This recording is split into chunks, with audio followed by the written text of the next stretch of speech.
Hello traders, this is day number 36 of small cap market open day trading. I've written a plan specifically to trade small cap stocks which are notoriously volatile and unreliable, but also a favorite of new traders to trade, and they often blow up their accounts doing so. So the idea here is to have a plan in place that's relatively easy to follow, that allows you to take 100 trades or probably many more without even damaging, let alone blowing up your account. And how do we do that? We do that by trading one single share, and then we track 100 trades, consecutive trades, and if we're profitable at the end of those 100 trades, then we can increase the position size. So far we are profitable after 51 trades, and but we still have a long way to go, 49 trades to go to decide whether this thing's going to be profitable long term or not. And even if it isn't, at the end of those 100 trades, we're going to be able to tell why it's not profitable if that's the case. And that happened with our mid-cap trading plan. We were profitable for most of the time, and then things kind of turned around even though we didn't change the plan at all toward the end, and the plan ended up being unprofitable. And all along we could see that the first trade was the riskiest trade and it worked out the least often. And as soon as you remove that first entry and just use it as a signal, the plan all of a sudden became extremely profitable. So a similar thing could happen here, and we won't know until the end. So that's the reason why we're just trading with one single share until we get to that 100 trades. The one other thing I want to say is, if you were watching my videos last week, you know that I was supposed to take a week off from trading because I hit 50 trades, and that was on Wednesday, and today's Monday, and I'm back to trading, and I'll tell you why. It has absolutely nothing to do with the desire or the urge or the need to day trade. I'm so over that, it's not even funny. You know, when you're a new trader, every single day you just feel like today's going to be the day that you hit it big and you get that big trade, and you just are looking so forward to trading. And I've been over that for a long time now. Trading really does seem like a job to me, which is fine. That's the way it should be. But here's the thing is, I broke my routine when I took that break. And let me just give you a little backstory. The last time I took a week off from trading was because I broke my plan.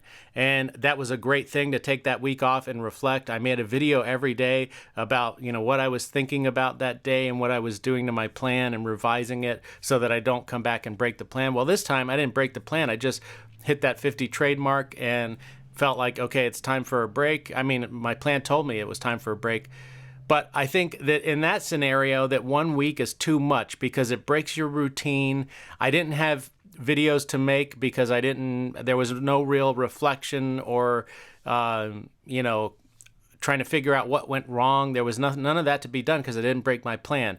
So it was kind of a weird period, and it was difficult for me to keep up with my other daily routines because the day trading, happens at the beginning of the day, and that kind of starts my day off.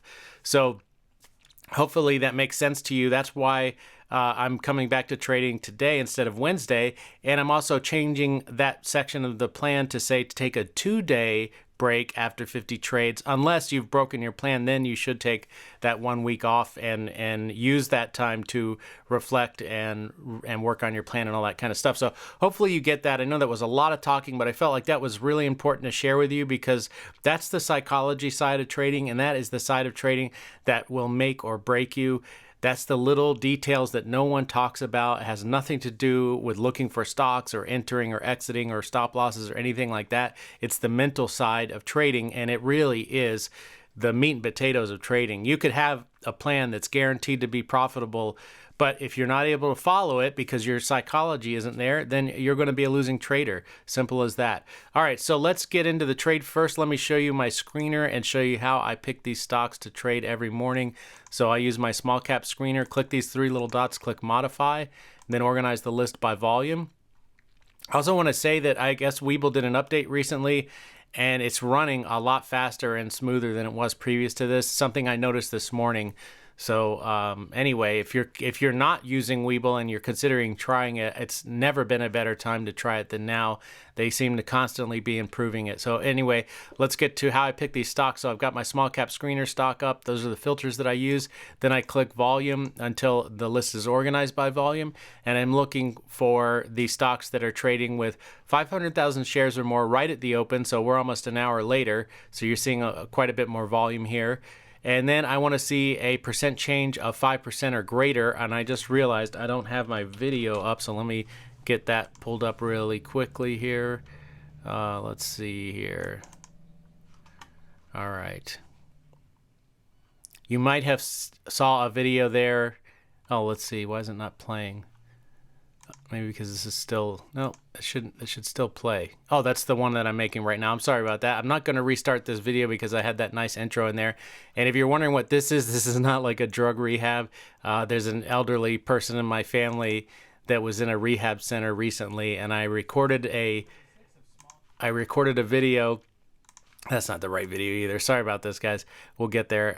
So I recorded a video of a meeting that we had with the caseworker for this person that was in physical therapy rehab was what it is. So just in case, because I know that, there may be a tendency to like pause the video. What was that? And you see that rehab thing there.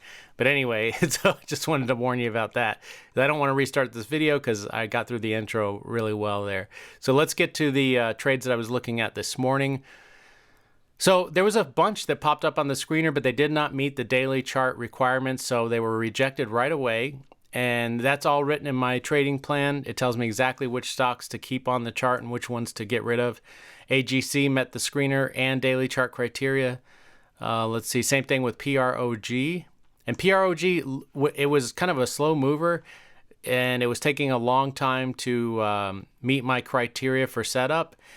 And not that I have really an issue with that, but if something else comes up in the meantime that does meet my chart criteria to take the entry, I generally take it. There's almost no reason not to, and it usually works out when that's the case, but you'll see what happened today. So what I'm waiting for on PROG is I need to see it make a second high of day, which it has not done. This first line is the previous high based on what happened in the pre-market, aftermarket, or previous day. And then that second yellow line is the first high of day. And then I need to see a second high of day established to ensure that there's strength in the stock. Of course, nothing's 100%. It doesn't always work, but that's what my plan says to do. And then I want to see it pull back from that level, give me an entry, and then that's the trade. So let's keep moving here.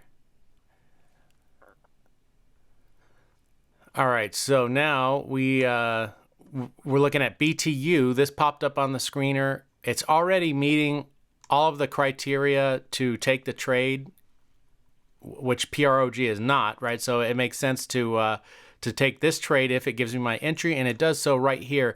So this white line is the second high of day, and it pulled back on this one single candle. Sometimes it gives me one candle, sometimes it gives me two or three, and it doesn't really matter because I've seen plenty of times where on a one candle pullback, I get a 2-hour trade, one and done, and those are great trades. So that doesn't deter me from taking the entry. And sometimes I feel better, like psychologically, when I see 2 or 3 red candles and then I get an entry, but those trades lose a lot too. So there's really no, that's like, again, the psychology part of trading. Just because you don't see exactly what you want to see, as long as it meets all of your setup and entry criteria, you should take the trade and track the results. And then after 100 trades, you'll know, okay, well, either this is working or it isn't. So anyway, the high of this candle is 1058. I want to see 1059 or more to take the entry. So let's take a look at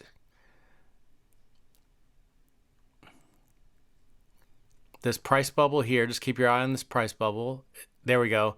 So you saw what happened there. It went from 1057 all the way up to 1062 or 3 and did not give me an opportunity to get in exactly where I wanted to. But as soon as I see that break in price, so my plan says if I see that price or better, that I have to hit my hotkeys as soon as possible, because if there is slippage like that, generally that indicates major strength in the stock and major buying in the stock. It could also be a bunch of shorts with their stop loss placed there and they're getting squeezed out, but that could also make the stock kind of go parabolic and really run. So that's generally a good thing, but today you'll see what happened.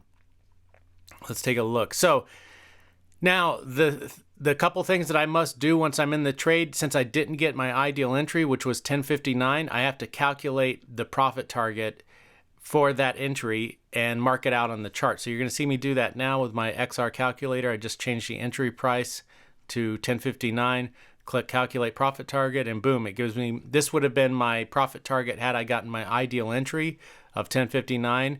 So I mark that out on the chart.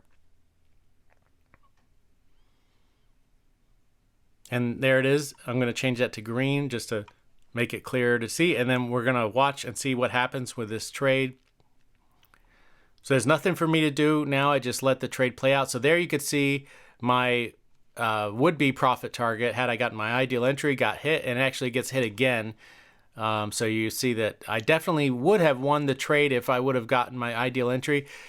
In a case like this, it's pretty much impossible to get that entry unless you wait for a retest or something, which there's no guarantee for that to happen. So my plan just says just take the entry as soon as possible, as quick as possible, to lower the chances of too much slippage, because generally when you get in a slippage situation like that, that's just signs of even more strength, and the stock is going to go 2, 3, 4, 5R. But today it didn't. But just realize that it did hit my ideal profit target. So the plan itself worked out. It was the execution that didn't work. So it's just kind of like a win for the plan, although it will be recorded as a loss on my spreadsheet. But anyway, it's just kind of a little bit better of a loss, if you will, because it shows, hey, look, the plan, the setup, everything is working. It's just the execution isn't going to work every single time. So that's what happened here. And you'll see I get stopped out there. Now, my plan tells me that if my ideal profit target gets hit but I get stopped out, that's my alarm to tell me to stop looking for trades, just in case I'm still trading.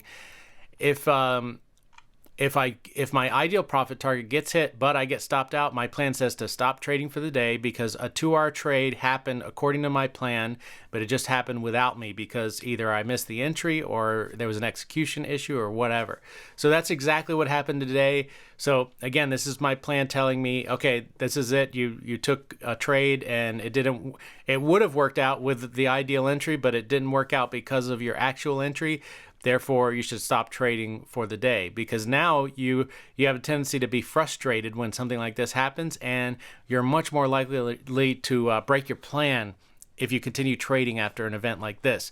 So it's always best to just walk away, take the -1R loss. That's very easy to recover from, and just come back the next day with a fresh start. So that's what we're doing. That's the end of the trade. And maybe this thing did reverse around a little bit later and give me a 2, 3R trade. I don't know, but it doesn't matter, because all that matters is that you follow your plan every day. If you can't do that, you're never going to be profitable in the long run.